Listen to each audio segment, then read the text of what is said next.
Enjoy the show, darling. I placed the black envelope on the coffee table, right between the half-empty wine glasses and scattered poker chips. The laughter died instantly. 14 pairs of eyes fixed on me, some wide with shock, others narrowed in confusion, and one pair, my wife's, darkening with dawning horror.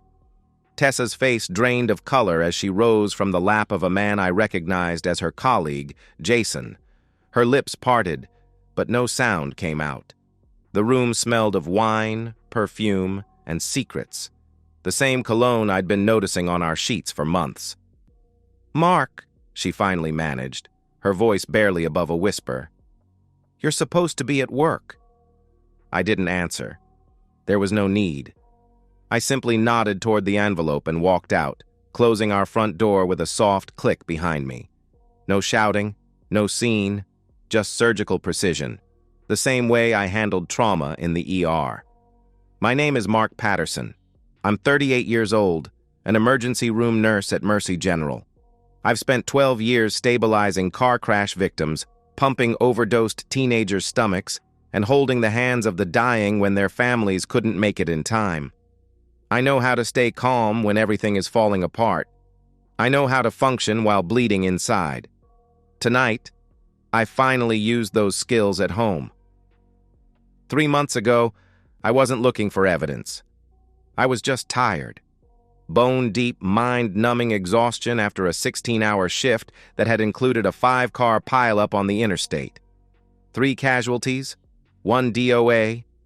I'd had blood on my scrubs, in my hair, under my fingernails. All I wanted was shower and sleep. Instead, I found messages on Tessa's unlocked phone when it buzzed on our kitchen counter. I wasn't snooping. I was going to bring it upstairs to her. But the preview notification caught my eye. From Jason. "Still taste you on my lips. Can't wait till Nurse Boy pulls another double." I stood there for what felt like hours, my body completely still while my world tilted sideways. I scrolled up.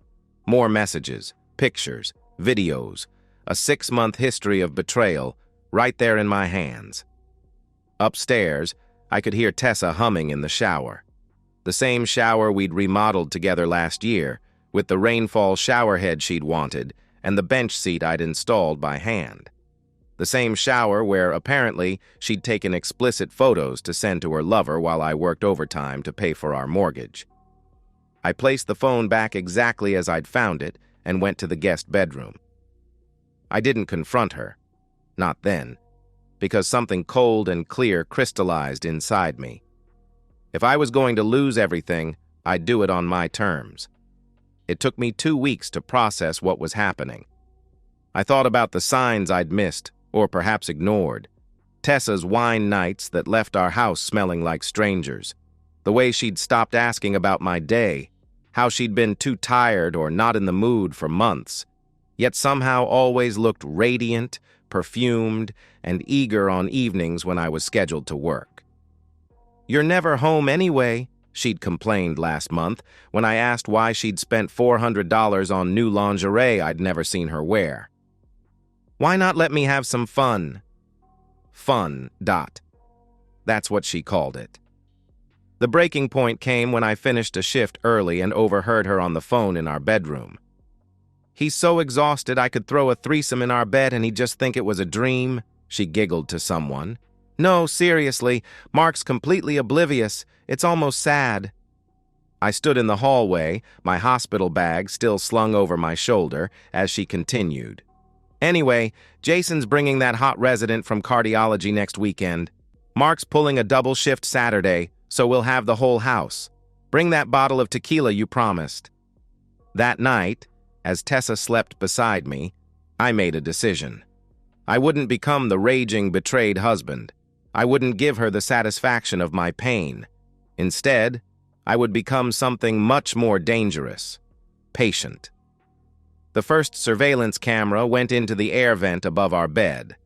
The second, behind the decorative mirror in the guest bathroom. 3 more throughout the house. Living room, kitchen, back patio. Small, wireless, motion-activated, and feeding into encrypted cloud storage only I could access. The audio recorders were even smaller, one in the potted fern by the couch, another in the decorative bowl on the dining table, a third attached to the underside of her vanity. I spent $2,800 on the equipment. Money well spent. I told Tessa I was picking up extra shifts because a colleague needed time off for a family emergency. In reality, I spent those hours in a coffee shop 6 blocks away, watching the live stream from our home, cataloging every betrayal, every lie, every mockery of our 11-year marriage. The first weekend yielded exactly what I expected. Jason arrived with wine and wandering hands. They didn't even make it upstairs before clothes started coming off. On our couch, where we'd watched movies together, where I'd held her during her father's funeral. I watched, not with rage, but with clinical detachment. Each kiss, each moan, each disrespectful comment about nurse boy was evidence, ammunition.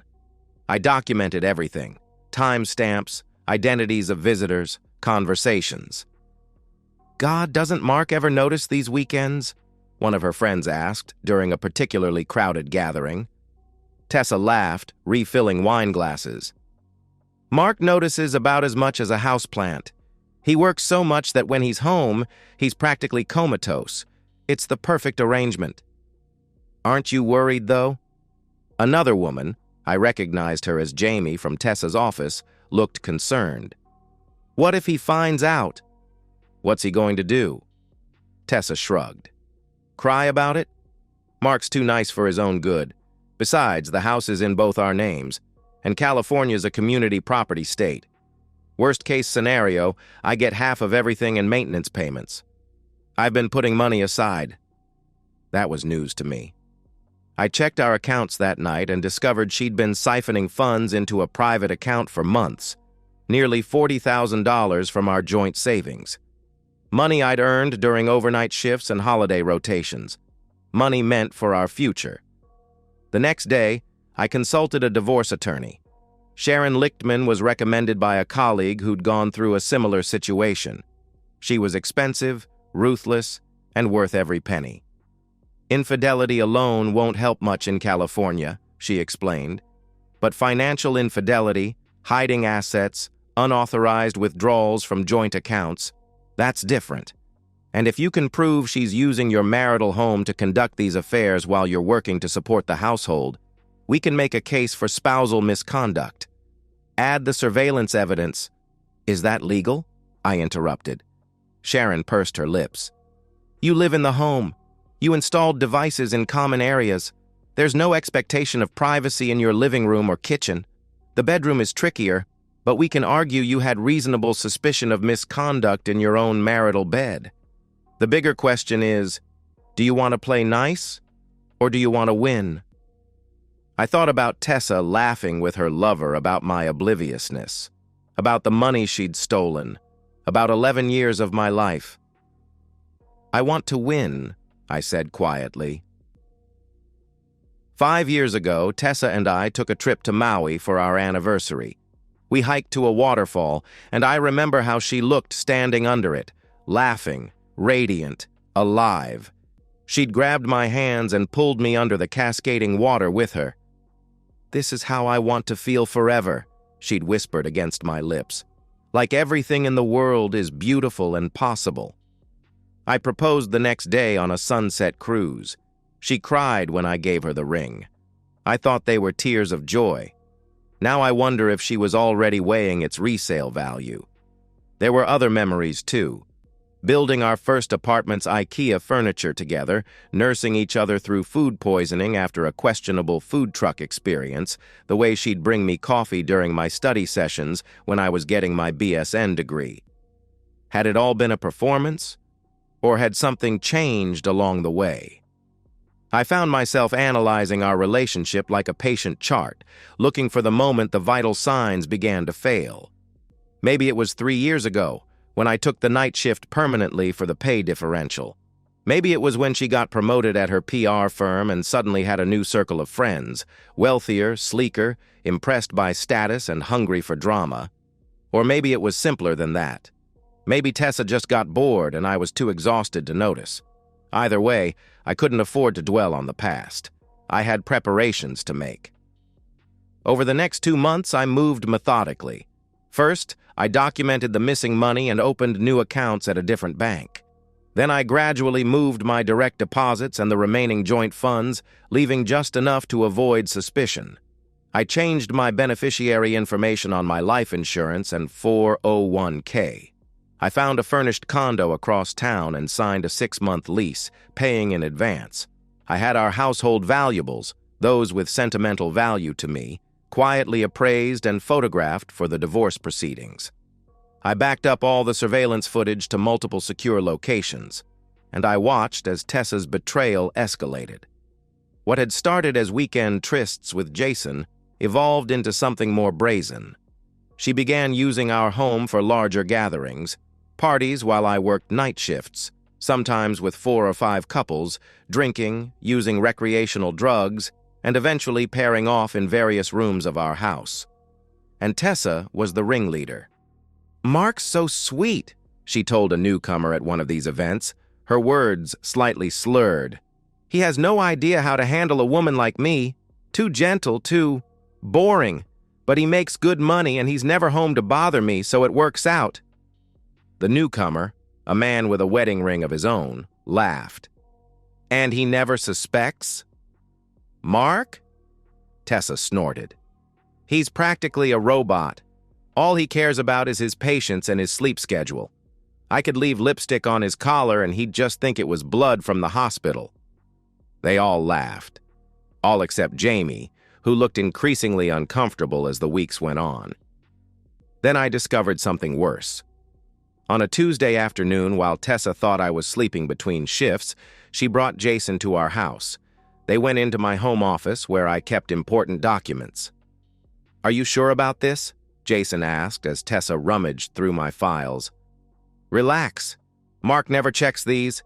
I've been signing his name on credit applications for years," Tessa replied, pulling out our property deed. "We just need to get this refinanced before I file for divorce. The house has appreciated almost $200,000 since we bought it. We can use the equity to get that place in Palm Springs we talked about." "What about the mortgage payments?" Jason sounded nervous. "Mark will have to keep making them until the divorce is final. By then, we'll have the cash in hand." She kissed him. "Trust me, I've got it all planned out." That night, I provided Sharon with the new footage. She smiled grimly. Forgery, attempted fraud, conspiracy. "Now we're talking," she said, making notes. "When do you want to execute?" I checked my calendar. "I have a 16-hour shift scheduled for the 28th. She's already planning another gathering. That's when we do it." The day arrived with a strange sense of calm. I packed a bag as if leaving for work, kissed an unconcerned Tessa goodbye, and drove to the hospital. I clocked in, explained to my supervisor that a family emergency had come up, and used a personal day. She was sympathetic. I'd never taken time off without good reason before. I spent the day at Sharon's office, finalizing paperwork and reviewing our strategy. At 9:30 p.m., I drove home and parked a block away. Through my phone, I watched Tessa's party reach full swing.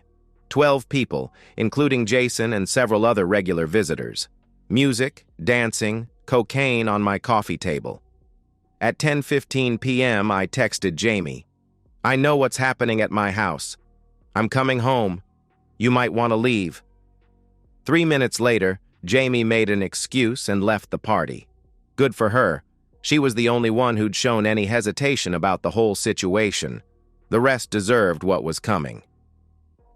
At 10:30 p.m., I walked into my own home without knocking. The shock on their faces was immediate. Several people I barely recognized froze mid-conversation. One couple scrambled to adjust clothing. Jason's arm, which had been around Tessa's waist, dropped to his side. Tessa recovered first, plastering on a smile. "Mark, you're home early. We're just having a little get-together with—" I placed the black envelope on the table and said the only 4 words I'd planned. "Enjoy the show, darling." Then I left. In the envelope, dozens of high-resolution screenshots from my surveillance footage. Tessa and Jason in our bed. Tessa discussing how to defraud me with the house refinancing. Tessa mocking me to her friends. Tessa with the various men she'd brought into our home. Tessa snorting cocaine off our wedding photo album.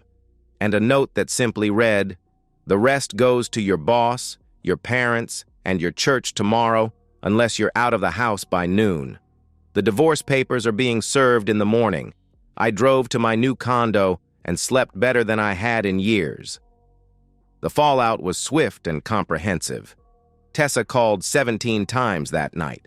I didn't answer. Her texts ranged from raging, "You fucking spied on me?" to desperate, "We need to talk, I can explain everything," to threatening, "You can't prove anything, I'll tell everyone you abused me." I forwarded the threats to Sharon, who added them to our file.